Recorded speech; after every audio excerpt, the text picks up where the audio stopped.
prophétise. Dieu parle la langue. Dieu aussi prophétise. Mais comment tu peux savoir que celui qui a parlé la langue c'est un diable?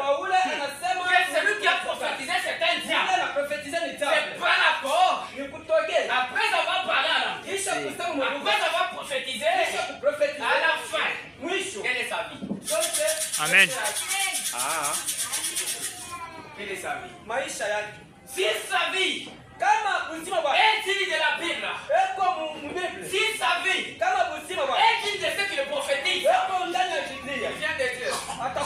Mais si il prophétise l'autre, mais sa vie cachée est une vie de désordre, il n'est pas Dieu qui a prophétisé. Le diable qui a utilisé son corps.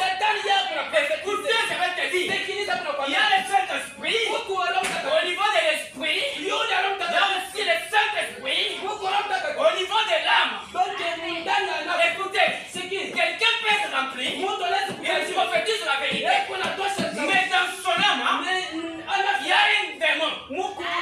C'est pourquoi vous entendez un pasteur qui prophétise, un prophète qui prophétise, après des jours, il engrosse la fille d'autrui. Ce n'était pas Dieu.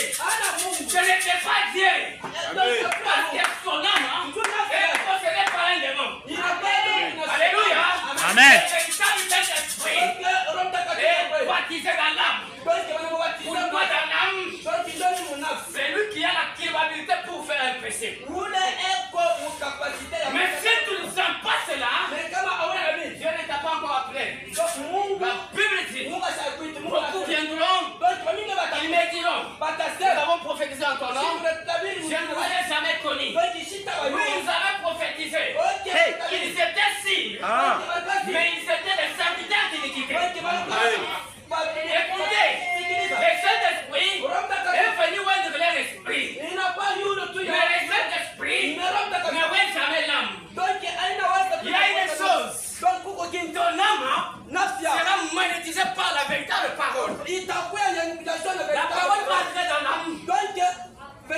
La parole va entrer dans l'âme. Le Saint-Esprit viendra oindre l'esprit. Et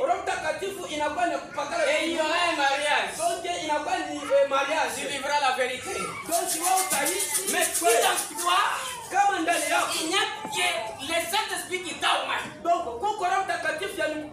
Mais dans ton âme, tu n'aimes pas la parole de Dieu. Tu n'aimes pas quand on prêche. C'est-à-dire, avec les paroles à langue, avec des prophéties, avec des miracles, tu iras en enfer. Alléluia. Tu vas entrer dans l'enfer. Ce n'était pas ça les termes. C'est juste une parole.